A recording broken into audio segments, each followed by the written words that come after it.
Hi అండి, welcome back our channel. Banana milk shake చేస్తున్నానండి. రెండు ఖర్జూర నానబెట్టుకున్నాను. ఇంట్లో పైనాపిల్ ఉంది, 2 పైనాపిల్ స్లైస్ కూడా వేద్దామని కట్ చేశానండి.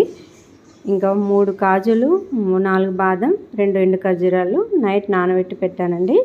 ఇప్పుడే బాబు ఎగ్జామ్ రాసి వచ్చిండు, 12 అవుతుంది. ఇంకా రాగానే కొంచెం జ్యూస్ వేసిద్దామని ఇంట్లో బనానాలు ఉన్నాయని బనానా మిల్క్ షేక్ చేస్తున్నా అండి. రోజు ఒక జ్యూస్ ఏదైనా డ్రై ఫ్రూట్స్ నానబెట్టుకొని రోజు ఏదైనా ఒక జ్యూస్ చేస్తూ ఉంటానండి బాబు కోసం. నేనైతే డ్రై ఫ్రూట్స్ వేసాను, నానబెట్టుకున్నాయి. 2 ఎండు ఖర్జూరాలు వేసాను, ఒక్క బనానా వాడుతున్నా అండి. ఎందుకంటే పైనాపిల్ ఉంది కదా, 2 స్లైస్ తీసుకున్నారు పైనాపిల్ కూడా, అందుకని ఒకటే బనానా వేసాను. పైనాపిల్ ముక్కలు వేస్తున్నాను. వేసేసి ఒక గ్లాస్ పాలు పోసాను. ఇంకా బ్లైండ్ చేసుకుందామండి. బ్లైండర్తో బ్లైండ్ చేసి చూపిస్తాను మీకు. ఇదిగోండి బ్లైండ్ అవుతుంది. కొంచెం ఎక్కువనే బ్లైండ్ చేయాలి, ఎందుకంటే ఎండు ఖర్జూర ఉంది కదా, పైనాపిల్ ఉంది కాబట్టి. గ్లాస్లో వేసేస్తున్నాను.